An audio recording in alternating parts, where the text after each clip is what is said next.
નમસ્કાર મિત્રો, હું અમી મજમુનદાર હવે હું આપની સમક્ષ રજૂ કરી રહી છું ગુજરાત દર્પણ ન્યૂ જર્સીમાં પ્રસિદ્ધ વાર્તા સ્મૃતિ સેતુ. સૌજન્ય સંપાદક શ્રી સુભાષ શાહ, કલ્પેશ શાહ. વાર્તા લેખન રાજુલ કૌશિક, બોસ્ટન, USA. સંગીત ધનજીભાઈ ગઢિયા, મુરલી. વિડિયો સંકલન કૌશિક શાહ. તો ચાલો મિત્રો સાંભળીએ વાર્તા સ્મૃતિ સેતુ. કોણ જાણે કેમ પણ આજે જેમ જેમ એ ઘર નજીક આવતું ગયું એમ કેટલી યાદો તાજી થઈ. કેટલીક વરસાદમાં ફૂટી નીકળેલા લીલીછમ કૂપળ જેવી, તો કેટલીક પાણી વગર ટકી ગયેલા થોર જેવી, કેટલીક ચોમાસાની સિઝનમાં ઉગી નીકળેલા બિલાડીના ટોપ જેવી, જે દૂરથી જોવાની આવે ત્યાં સુધી ઠીક, બાકી દૂરથી ડુંગરા રળિયામણા જેવી. ગઈકાલે માહિમનો ફોન આવ્યો હતો. અનુ, કાલે સવિતા માસી સાથે વાત થઈ. મમ્મીને ઠીક નથી લાગતું એવું એ કહેતા હતા. પ્લીઝ જરા મમ્મીને જોઈ આવીશ. માહિમના મમ્મી એટલે અનુના કાકી. માહિમ અને અનુ સંયુક્ત પરિવારમાં એક સાથે ઉછરેલા ભાઈ બહેન. અનુ નાની હતી ત્યારે જ એના પપ્પાનું અવસાન થયું હતું. પપ્પાના ગયા પછી કાકાએ ઘર, પરિવાર અને બંને ભાઈઓએ વિકસાવેલો બહોળો બિઝનેસ સંભાળી લીધો હતો. વળી મમ્મી તો હતી જ. અનુનું બાળપણ કોઈ અભાવ વગર પસાર થતું રહ્યું અને હવે મમ્મી પણ આમ અચાનક. બાળપણ વટાવીને કિશોર અવસ્થામાં પ્રવેશતી અનુને એ ઉંમરે મમ્મીના અવસાને ભયાનક સન્નાટો સર્જ્યો હતો. ઉંમરની સાથે બદલાતી શારીરિક માનસિક અવસ્થા સંભાળનાર માં જ રહી નહીં. નાનપણથી અન્નુને મમ્મી સાથે અને મમ્મીને અનુ સાથે અતથી ઇતિ વાત કરવાની ટેવ. મમ્મી એની બેસ્ટ ફ્રેન્ડ. અચાનક એ બેસ્ટ ફ્રેન્ડનું ચાલ્યા જવું, અને એ પણ અનુને કહ્યા વગર. મમ્મી ગુજરી ગયા પછી કાકીએ જ તો મહિમા કરતાં વધુ હેતથી અનુને ઉછેરી.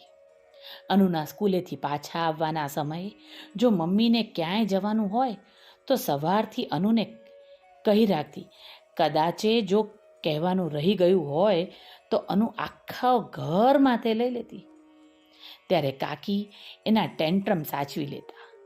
આ વખતે મમ્મી ગઈ જ્યાંથી ક્યારેય પાછી આવવાની નથી એ વાત સમજતા, સ્વીકારતા અને સહેજ થતાં અનુને ઘણો સમય લાગ્યો. અનુના ટેન્ટ્રમ કાકીએ ખૂબ પ્રેમથી સાચવી લીધા. કોઈ ખીલતી કળીને માળી જે રીતે માવજત કરે એમ કાકીએ અનુની નજાકત ભરી માવજત કરી. મમ્મી સાથે દરેક વાત કરતી અનુ કાકી સાથે એટલી સહેજ થઈ શકતી ન હતી. ત્યારે કાકીએ અનુ સાથે પોતાની અંગત સખી હોય એવી રીતે વાતો કરવા માંડી. ખબર છે અનુ, પહેલાં તો હું આમ તારી જેમ જ સ્લીવલેસ ડ્રેસ પહેરતી હતી. તારી મમ્મી અને તારા કાકા મને જોવા આવ્યા ત્યારે સાડીઓ તો પહેરી હતી, પણ સ્લીવવાળો બ્લાઉઝ ક્યાંથી લાવ? કાકાએ તો તારી મમ્મીની સાદગી જોઈ હશે એટલે શિફોનની સાડી અને સ્લીવલેસ બ્લાઉઝ પહેરેલી તારી ફેન્સી કાકીને જોઈને જરા નવાઈ પામી ગયા. પછી અનુને રસ પડ્યો. પછી શું? તારી મમ્મીએ સમજાવ્યા કે બધા એમના જેમ મીરાબાઈ ન હોય. આમ પણ કાકાને હું ગમી તો ગઈ જ હતી, એટલે મમ્મી લીલી ઝંડી ફરકાવે એટલી જ વાર હતી. પછી તો ચટ મંગની ને પટ બ્યા. કાકીની વાત સાચી હતી. મમ્મી સાવ સાદી અને કાકીને દુનિયાભરનો શોખ. કાકાનો હરખ અને કાકીના શોખ પૂરા કરવા મમ્મી હંમેશા લીલી ઝંડી ફરકાવતી રહી. મમ્મી કાકીને નાની બહેનની જેમ સાચવતી. એવું તો કાકીને અનુને 100 વાર કહ્યું હશે. પપ્પા ગયા પછી મમ્મીને બહાર જવામાં ઝાઝો રસ ન હતો. અનુ અને માહીમને લઈને મમ્મી ઘરે જ રહેતી ને કાકા કાકીને ક્યારેક પણ ક્યાંય પણ જવું હોય તો મોકળાશ આપતી. કાકીની સ્મરણ શક્તિ ખૂબ જ તેજ હતી. 10 દિવસ બહાર ફરીને આવ્યા પછી દરેક દિવસની દરેક જગ્યાએ પસાર કરેલી ક્ષણની જે રીતે વાત કરે ત્યારે આંખ સામે એનું ચિત્ર ઊભું થઈ જતું. એ કાકીની યાદશક્તિ હમણાંથી ક્ષીણ થવા માંડી. અનુના લગ્ન, માહિમ અમેરિકા ગયો ત્યાં સુધી કાકી બરાબર હતા. કાકા કાકી બંને જણા પહેલાંની જેમ હરશે ફરશે, સમય મળે અનુને મળવા મુંબઈ અને મહિમને મળવા અમેરિકા જશે. દિવસમાં એકવાર અનુ સાથે ફોન પર અથતી ઇતિ વાત કરશે એવું અનુ અને માહિમે પ્રોમિસ લીધું હતું. એ નિયમ 2 વર્ષ સુધી જળવાયો ને અચાનક કાકા ચાલ્યા ગયા. અનુ અને માહિમ દોડી આવ્યા. હંમેશા નવા ટ્રેન્ડની સાડી, સ્લીવલેસ બ્લાઉઝ અને નાની અમસ્તી પણ એની મેચિંગ જ્વેલરીમાં જોયેલા કાકીને મમ્મીની જેમ સાદી સફેદ સાડીમાં જોઈને અનુ સ્તબ્ધ. બંનેના આગ્રહ છતાં કાકીએ અહીં એકલા જ રહેવાનું પસંદ કર્યું. વર્ષોથી ઘર સંભાળતા સવિતા માસી તો હતા જ, એટલે ના છૂટકે એ વિકલ્પ સ્વીકારીને અનુ અને માહિમ પાછા ફર્યા. ધક્કો મારી મારીને દિવસો પસાર થતા. હવે કાકીના ફોનની રાહ જોવાની બદલે અનુ અને માહિમ જ ફોન કરી દેતા. અથતી ઇતિની વાત કરતા કાકી વાત કરતાં કરતાં ચૂપ થઈ જતા. 2-4 વાર પૂછ્યા પછી કંઈક યાદ આવ્યું હોય એમ વાત આગળ વધારતા તો ક્યારેક વાતની ગાડી એક પાટેથી બીજા પાટે ચડી જતી. પહેલાં તો અનુને લાગ્યું કે કાકાની ગેરહાજરીમાં કાકી ઢીલા પડ્યા હશે. ક્યારેક કાકીના બદલે સવિતા માસી ફોન પર આવતા. અનુ, તારા કાકા વગર કાકી તો બહુ સોહરાય છે હો. નથી ખાવામાં ચેત ને નથી નાહવામાં. જમવા બોલાવવું તો હમણાં તો ખાધું છે, વારે વારે શું છે કહીને મારી પર અકળાય છે. કાલે કબાટ ખોલીને અડધો કલાક ઊભા રહ્યા પણ કેમ કબાટ ખોલ્યું છે એ યાદ જ ન આવ્યું, તોય મારી પર અકળાઈ ગયા. આવું કંઈક ને કંઈક અવારનવાર બનવા માંડ્યું. ફેમિલી ડૉક્ટર સાથે વાત કરી. અનુની ફરિયાદની સામે એક કારણ અને તારણ નીકળ્યું. ડેમનિશિયા. તીવ્ર યાદશક્તિવાળા કાકીની યાદદાશ્ત ઓછી થતી જાય છે. એ સાંભળીને અનુની વિચારશક્તિ બેર મારી ગઈ હતી. બીજી સવારે ફ્લાઇટમાં મુંબઈથી અમદાવાદ પહોંચતા સુધીમાં કાકીની કેટલી વાતો યાદ આવતી હતી. ખબર છે અનુ, તારા કાકા મારા માટે શું લાવતા? ખબર છે? એ કાકીની તકિયા કલામ. મને CTFની સેન્ડવિચ અને અશરફીની મલાઈ કુલ્ફી બહુ ભાવે, એટલે કોઈ વાર હું એમની પાસે ગુસ્સે થાઉં ને તો ઘરમાંથી ગાયબ થઈ જાય ને અડધા કલાકમાં તો CTFની સેન્ડવિચ અને અશરફીની મલાઈ કુલ્ફી લઈને હાજર. તારા કાકાને ખુલ્લા વાળ રાખવું એવું ગમે. પહેલાં તો મને પણ ગમતું, પણ હવે જોને આ 4 વાળ રહ્યા છે એ ખુલ્લા રાખવું તો કેવું લાગે? કાકીની વાત સાચી હતી. કાકી સુંદર હતા. કાળા લાંબા વાળ એમની સુંદરતામાં ઉમેરો કરતા. કાકા કાકીના રૂમમાં બંનેનો એક સરસ ફોટો હતો. કાકાએ બ્લેક શર્ટ પહેર્યું હતું ને કાકીએ બ્લેક સાડી. ગળામાં ઝીણકા મોતીની સેર ને ખુલ્લા વાળ નીચે ઢંકાઈ ગયેલા કાનમાંથી જરા અમસ્તા દેખાતા ટોપ્સ.